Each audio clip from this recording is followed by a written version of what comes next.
میرزا کریم بیدار شو، میهمان داری.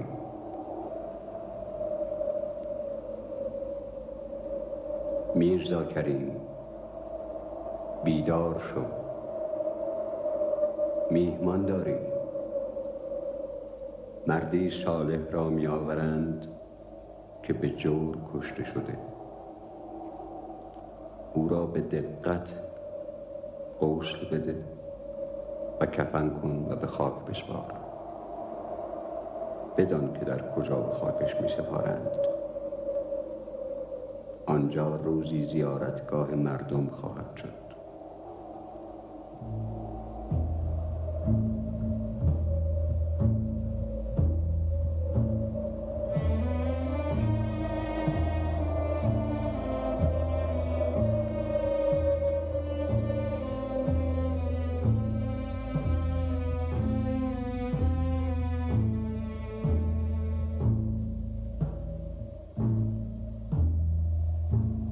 آمدنم در 1285 هجری در قریه سراب کچو از توابع اردستان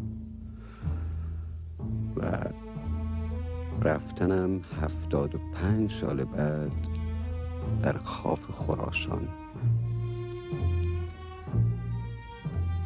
میر عبدالباقی جدم، اسماعیل پدرم، از طایفه میر عابدین، از سادات طباطبا و اصلا زوارعی.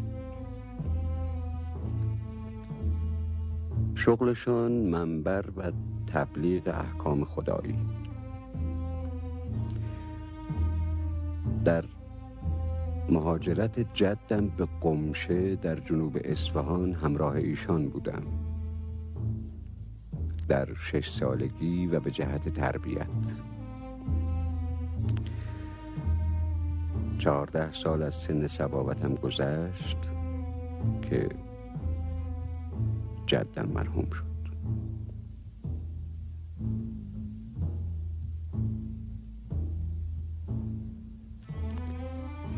دو سال بعد حسب الوصیه آن مرحوم به اصفهان آمدم به جهت تحصیل. در 21 سالگی پدرم مرحوم شد. در مدت توقف 13 ساله هم در اصفهان قریب 30 استاد را در علوم عربیه و فقه و اصول و معقول درک نمودم که مرحوم آقا میرزا عبدالعلی هرندی نحوی در علوم عربیه و مرحومین جهانگیرخان قشقایی و آخوند ملا محمد کاشانی در علم معقول از برجسته ترین آنها بودند. بعد از واقعه دخانیه به عتبات عالیات مشرف شدم و به جهت تحصیل توقف در نجف اشرف را اختیار کردم. علما و بزرگان آن زمان را تیمنا و تبرکا کلا درک نمودم، اما عمده تحصیلات من خدمت مرحومین مغفورین حجتین کاظمین خراسانی و یزدی بود. 7 سال بعد به اصفهان مراجعت کردم و به تدریس فقه و اصول ایستادم. حسب الامر حجج اسلام عتبات عالیات در زمان انقلاب استبداد به مشروطه و دعوت دوره دوم مجلس شورای ملی به عنوان تراز اول نظارت مجلس شورا به تهران آمدم و مجلس را تا دوره ششم ادراک نمودم.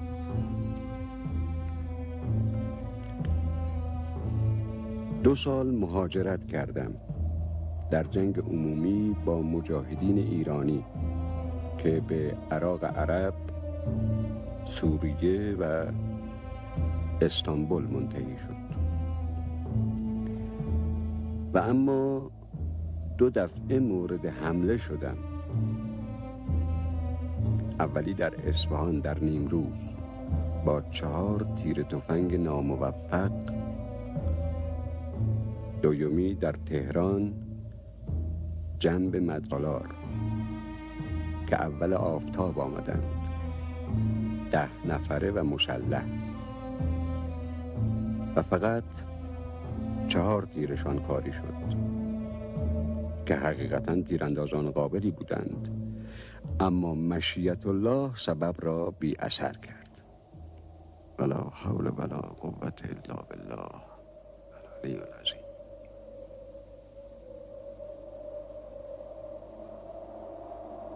میرزا کریم،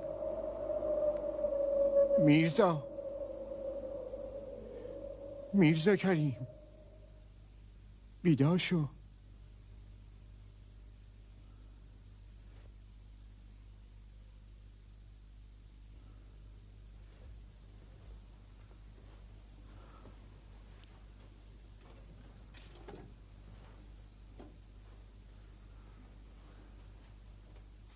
که به من میگه تو آقا رو کشتی، خجالتم نمیکشه.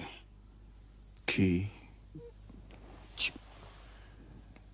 اهمیت نده. آخه ربطی نداره، من سر شب تا پیش تو بودم. خودتو ناراحت نکن، همه اینا رو میشناسن. اینا آدم کشن. این سید بیچاره هم اینا کشتن. بابا خدا رحمتش کنه. خدا بیمرزد.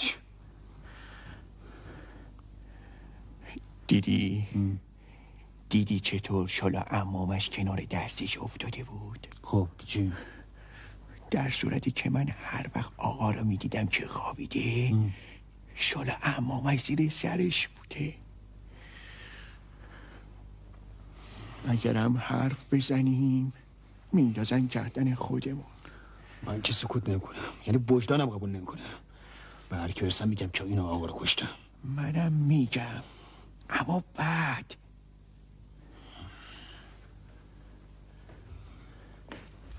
میرزا کریم، بیا بابا جون.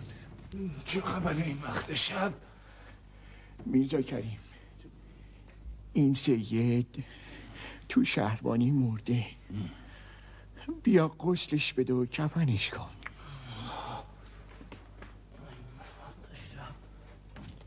میرزا کریم، این سید مرد محترمیه، با احترام دفنش کن.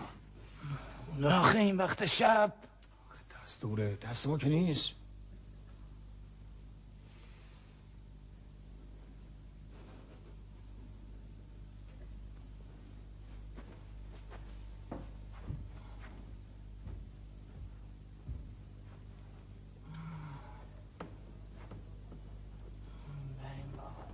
مردان بزرگ فرزند زمانند.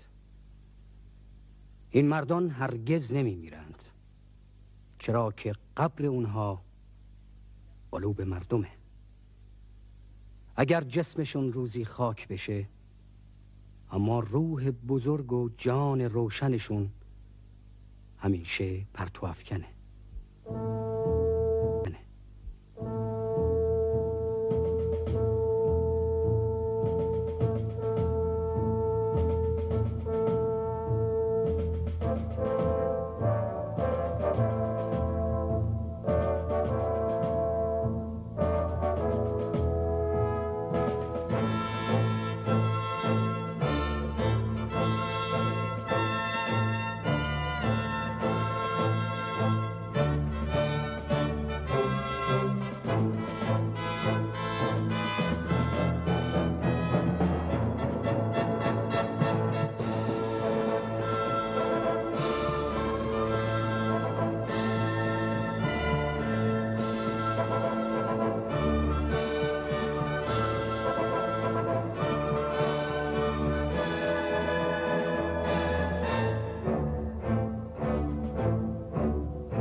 با اینکه حکومت رضاخان تمام تلاش و سعی خودش رو کرد که چگونگی فوت مرحوم مدرس پنهان بمونه، اما علاقمندی مردم باعث شد که بالاخره این حادثه دلخراش برملا بشه. مردم میخواستند چگونگی ماجرا رو بدونند، بنابراین هر کسی به تناسب استعداد و ذوق خودش شروع به تحقیق کرد.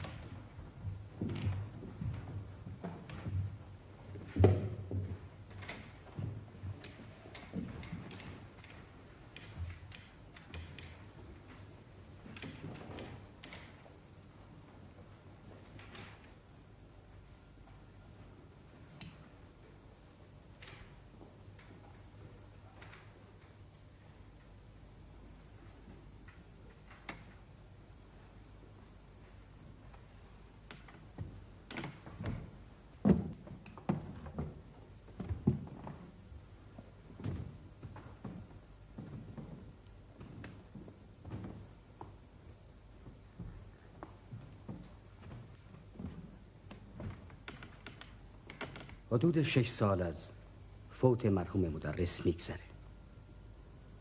بنا به تقاضای عده‌ای از مردم و فرزندان مدرس که خواهان تعقیب مسببین قتل اون مرحوم بودند، دادگاهی تشکیل شده که من شما رو در جریان این دادگاه قرار میدم. رکنالدین مختاری فرزند کریم، رئیس پیشین شهربانی کل کشور. منصور وقار فرزند مصطفی، رئیس پیشین شهربانی خراسان. محمد کاظم جهانسوزی فرزند مصطفی، رئیس پیشین شهربانی مشهد.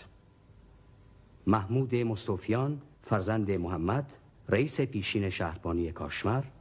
و حبیب الله خلج فرزند عزیزالله معروف به شمر و میرغضب، مأمور پیشین شهربانی مشهد.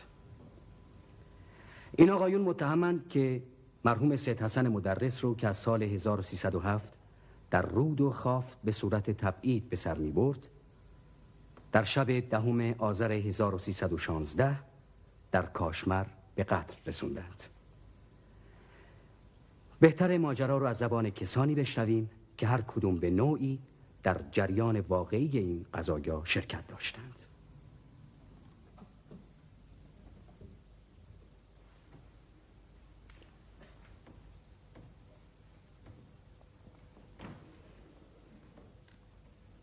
در سال 1316 مرحوم اقتداری شوهر من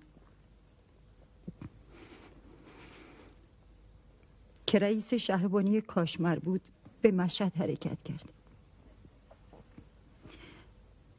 رئیس شهربانی مشهد ایشونو مأمور کرده بود که به خاف برن و مرحوم مدرس رو از خاف به کاشمر بیارن.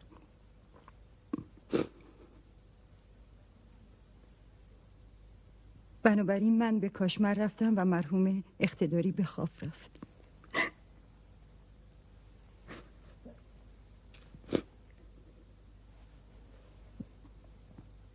ساعت 10-11 بود که اقتداری اومد. مرحوم مدرسم همراه ایشون بود. با یک مأمور وارد شدن به منزل. مرحوم مدرس منزل ما بودن.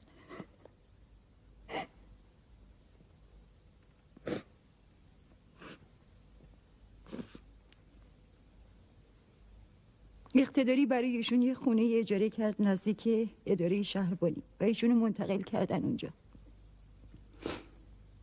2 روز بعد بود اقتداری اومد منزل. دیدم خیلی گرفته و ناراحتی. پرسیدم چی شده؟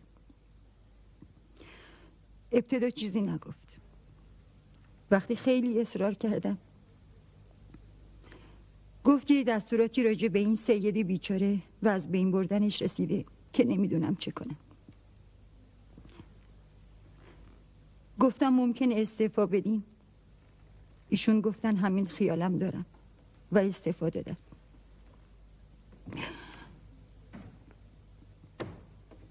این استعفا زمان سرهنگ وقار رئیس شهربانی خراسان بود. استعفا قبول شد و دستور دادن که شهربانی رو تحویل مستوفیان بدیم.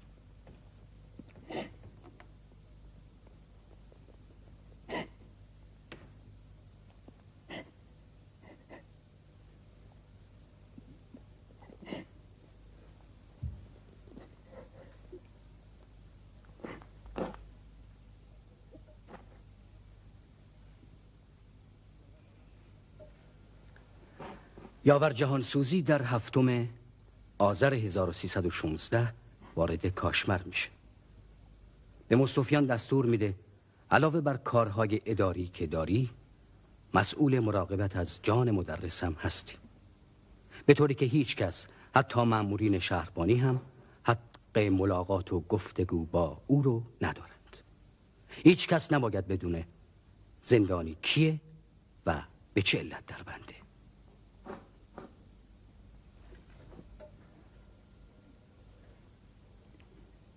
در این بین یاور جهانسوزی به کاشمر اومد همراه با حبیب الله خلج، پاسبان مأمور مشهد. جهانسوزی اومد منزل ما و به اقتداری گفت: اقتداری چرا معطلی و حرکت نمی کنی؟ اقتداری گفت: معطلی من راجع به این حبسی است، نمیدونم اونو چه کنم. جهانسوزی گفت: اونم باید تحویل مستوفیان بدی. اقتداری مرحوم مدرس رو تحویل مستوفیان داد و فردای اون روز ما حرکت کردیم به مشهد. همون روزی که جهانسوزی اومد و این حرفا رو اقتداری گفت، جهانسوزی گفت: من یه روز مأموریتی دارم، میرم برمیگردم، وقتی برگشتم شما نباید اینجا باشی. یه روز اقتداری به من گفت: دیدی خدا با ما بود که این کارو نکردیم. گفتم چی شده؟ گفت همون روزی که جهانسوزی به مأموریت میره، شب برمیگرده و به همراه مستوفیان و حبیب الله خلج مشروب زیادی میخورن و میرن منزل مدرس، سماوری آتیش میکنن و چای میخورن. بار اول چای رو مرحوم مدرس میریزن، بار دوم مستوفیان اجازه میگیره چای بریزه، آقا اجازه میدن.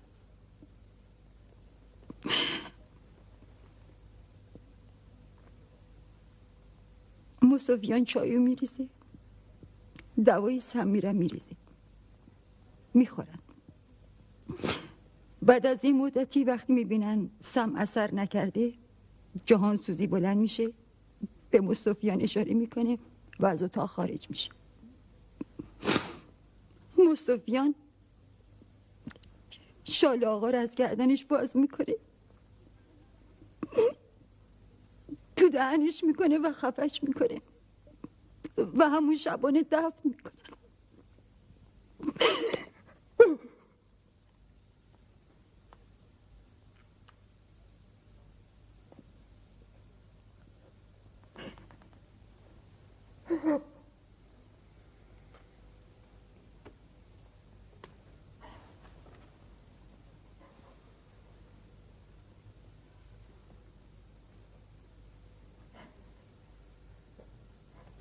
واضحه که مأموریت جهانسوزی مستلزم اخراج اقتداری از کاشمر بوده که به محض ورود با فشار و سختگیری زیاد مشارون الیه رو که حاضر به ارتکاب قتل مرحوم مدرس نبوده از کاشمر به مشهد اعزام میکنه.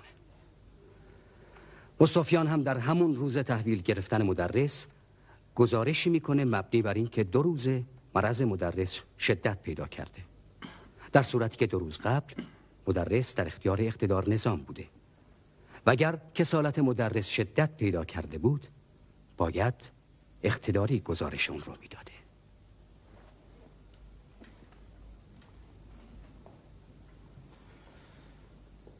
یکی از روزهای ماه مبارک رمضان بود. کربلای اسماعیل مفتش که الان مرحوم شده، خدا بیامرزتش، به من رسید، سر به گوش من گذاشت و گفت فلانی خبر داری چی شده؟ گفتم نه. گفت دیشب مصطفیان با 2 نفر دیگه برای دیدن آقا اومده بودن به باغچه من. گفتم خب چی شد؟ گفت اونو زهر دادن و کشتن. گفتم چی؟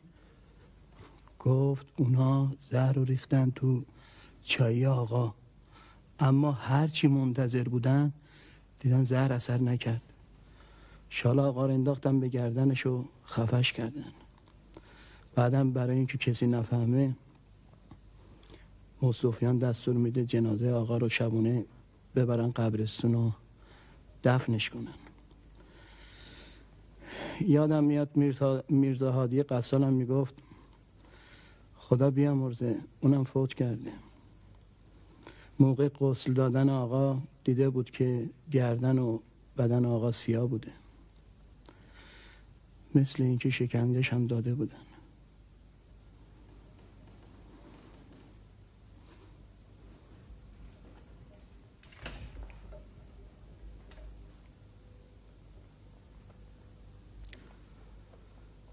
یه شب آقا مدرس شامو که درست کردن به من گفتن بیا کبل علی، بیا بشین شام بخور. گفتم چشم. شام که میخوردیم آقا گفتن کبل علی فردا صبح تو رو عوض میکنن اما شب باز میارنت. گفتم واسه چی آقا؟ لابد بد آدمی هستم. گفتن نه خوب آدمی هستی کبله، اما عوضت میکنن. فردای اون روز ابرام پاسبان اومد اونجا، گفت رخت خوابت بردار و برو، رئیس تو رو میخواد. گفتم چشم. وقتی رفتم پیش رئیس محمود خان پا برهنه، آقا مصطفیان گفت برو منزل، برو استراحت کن. گفتم چشم. تا شب که داشتیم شام میخوردیم دیدم در میزنن. گفتم در بازه بفرمایید تو. ابرام پاسبان با عجله وارد شد، گفت فوراً برو منزل کبله اسماعیل، رئیس گفته زود برو اونجا. بعدم با همون عجله رفت. گفتم چشم. وقتی رسیدم اونجا رئیس محمود خان آقا مصطفیان با ابرام پاسبان و محمد فراموشکار اونا هم اونجا بودن. پرسیدم چی شده؟ محمد فراموشکار گفت آقا مرده. گفتم آخه واسه چی؟ صبح که من رفتم که حالشون خوب بود، با من حرف می زدن.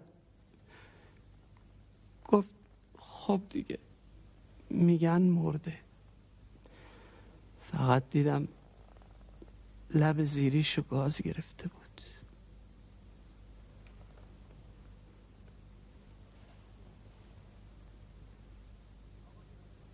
آقای رکن دین مختاری، شما سالیان دراز در راه مظنون تراشی کار کردید. همه که صبح چشم پر از سوء ظن نگاه می‌کردید. با توجیهات عجیب و غریب خودتون هزاران نفر از مردم بیگناه رو به خاک و خون کشیدید. با صرف بودجه‌ای که در اختیارتون بود در امر جاسوسی وحشتی عجیب و بی سابقه به وجود آوردید. اداره شما همان کانون فجایعی بود که به مؤسسات تفتیش عقاید قرون وسطی شباهت داشت.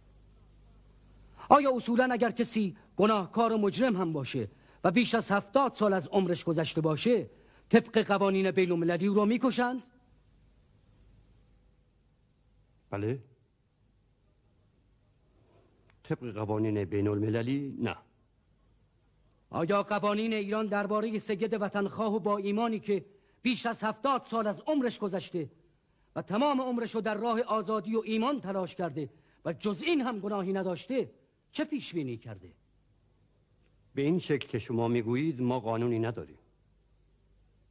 شما پاکت لاک و مهر شده ای رو در تهران به وقار دادید که به جهان سوزی بده و جهان سوزی همون رو خونده و سوزونده. متن اون نامه چی بوده؟ من از وجود چنین نامه‌ای بی اطلاعم. قبول میکنید که تمام دستورات باید با اجازه شما که رئیس کل شهربانی بودید اجرا میشده؟ خیر. در شهربانی وظایف تقسیم شده. بعضی از کارها رو مستقیما رؤسای چهارگانی شهربانی ها میتونن انجام بدن. پس مأموریت جهانسوزی از طرف شما نبوده؟ خیر. مأموریت جهانسوزی بایستی از طرف رئیس شهربانی شرق صادر شده باشه. به این ترتیب شما خودتون رو از هر گونه اتهامی مبرا میدونید، بله؟ بله. من هیچ کاری بدون اجازه اعلیحضرت همایونی انجام ندادم. هر کاری که کردم به امر اعلیحضرت رضاشاه پهلوی بوده. من مأموری بودم که برای حفظ امنیت در کشورم خدمات ارزنده‌ای انجام دادم. در مورد قتل آقای مدرسم هیچ اطلاعی نداشته و ندارم. آقای منصور وقار، شما متهم به معاونت در قتل مرحوم سید حسن مدرس هستید که در شب 10 آذر 1316 در کاشمر اتفاق افتاده و آقایون خلج و مستوفیان هم در اون شرکت داشتند. آیا اعتراف میکنید یا نه؟ خیر. شما در اون موقع چه سمتی داشتید؟ بنده رئیس شهربانی خراسان بودم. آیا حوزه کاشمر هم جزو توابع شهربانی خراسانه؟ بله. پس شما از کسالت مرحوم مدرس خبر داشتید؟ من نه تنها از کسالت مرحوم مدرس خبر نداشتم، بلکه از وجود ایشونم بی اطلاع بودم. آیا مستوفیان کسالت مرحوم مدرس رو به شما گزارش داد؟ آقای محمود مستوفیان تلگراف زد که مرحوم مدرس مریضه. منم عین گزارش رو بر حسب وظیفه به تهران گزارش دادم. به مستوفیان دستور دادی طبیب حاضر کنه؟ من از وجود آقای مدرس اطلاع نداشتم. اگر آقای مستوفیان گفتن که آقای مدرس مریضه، من حتما دستور دادم که طبیب ببرن. آیا جهانسوزی از طرف شما به مأموریت رفته؟ خیر. آقای مختاری بنده رو احضار کردند، گفتند باید به مشهد بری. اولین تقاضام تعویض آقای جهانسوزی بود که البته ایشون موافقت نکردند. شبی که فردای اون روز باید من به مشهد میرفتم، آقای مختاری دوباره من احضار کردند. گفتند فردا صبح زود به مشهد میری. در اتاق قدم میزدند و ضمن صحبت پاکت لاک و مهر شده به بنده دادند که با آقای جهانسوزی بدم. شما پاکت رو دادید آقای جهانسوزی؟ بله. جهانسوزی چی گفت؟ روزی که به مشهد رسیدم تعطیلی بود. فردای اون روز به اداره رفتم. فلفور آقای جهانسوزی رو احضار کردم. وقتی که ایشون اومد پاکت آقای مختاری رو به ایشون دادم. ایشون قدری صبر کرد، بعد خارج شد. آیا مأموریت جهانسوزی حکمش از طرف شما بوده؟ خیر. حکم از طرف آقای مختاری رئیس شهربانی بوده. آیا جهانسوزی خلج رو با اطلاع شما برد؟ خیر. ایشون معاون اداره بودند و میتونستند که با خودشون یک مصدر ببرند. اما خلج گفته که من مصدر نبودم.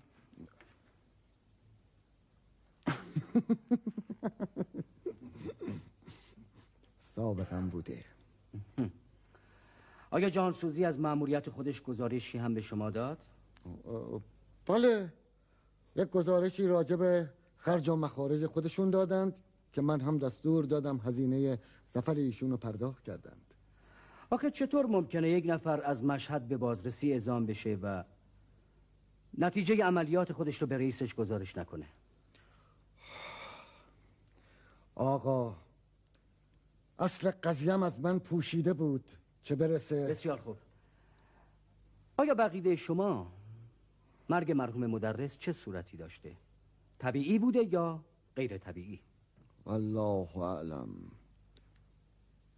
این قضیه از من پوشیده بود و من به درستی نمیدونم.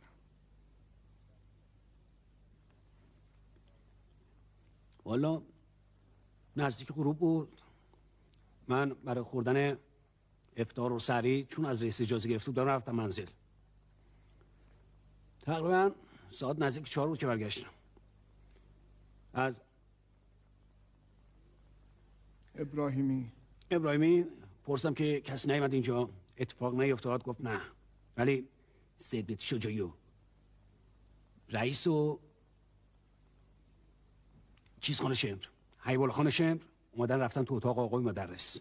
به منم گفتن در خونه باش. یه نیم ساعت که ما منتظر شدیم اینا اومدن بیرون رفتن. که 2 ساعت که گذشتیم در میزنن. در وا کردیم دیدیم محمود پاورهنه معروف به محمود مصطفیانه اومد تو. گفتش آقا مدرس کجاست؟ گفتم تو اتاقشون هستن. گفت بیان بریم با ایشون کار دارم. گفتم بفرمایید. وقتی رفتیم این رفیق ما 2 مرتبه صدا کرد آقا آقا، دیدیم کسی جواب نمیده. رفتیم تو. وقتی رفتیم تو دیدیم آقا مدرس خوابن. یه لاف هم انداختن روشون. نه، یه عبا روشون بود. حالا لاف روشون بود یا عبا درست آدم نیست، فراموش کردم. خود محمود مصطفیان سر گذاشت رو سینه آقای مدرس، خدا رحمتش کنه. گفت که ایشون فوت کردن. بعدم به ما گفت راجع به این جریان به کسی حرف نمیزنید. خب. بعد به بنده عرض کردن که میری پیش یاور شروانی، میگی که محمود مصطفیان گفته که آقا مدرس فوت فرمودن، چی دستور میفرمایید؟ بعدم تشریف بردم. وقتی رفتم پیش یاور شروانی گفتم که محمود مصطفیان گفته که آقا مدرس فوت فرمودن، چی دستور میفرمایید؟ گفت بهشون بگین که شبونه بدون که کسی بفهمه غسل بدید دفن کنید. وقتی من برگشتم دیدم اسماعیلی هم اونجاست، تابوت هم آوردن. خود محمود مصطفیان اون چراغ انگلیسی برداشت رفتن طرف غسال خونه. استغفر الله. وسط را به ما گفت شما آقا مدرس کشتی. مردی که ما مسلمانیم، ما آدم کش نیستیم، ما رفته بودیم شام بخوریم. خجالت بکش. بشی محمد بشی. لا اله الا الله. بس بیخی شدیم ما. اسماعیلی نذاشت. ابراهیمی کار نداریم. شبونو قسط دادیم و دفع کردیم. نیم ساعت بعد خود چیز اومد، یاور شروانی اومد. یکی از سرپاسبانا رو مأمور کرد که اقتدار نظامو شبونه از کاشمر به طرف مشهد حرکت بدن که فرداش مجبوراً و فوراً اقتدار نظامو به طرف مشهد حرکت بدن.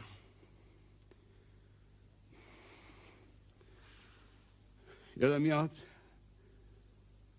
اون روز آقا مدرس روزه داشتم، فرمودن میخوام جته درست کنم. خدا رحمتش کنه.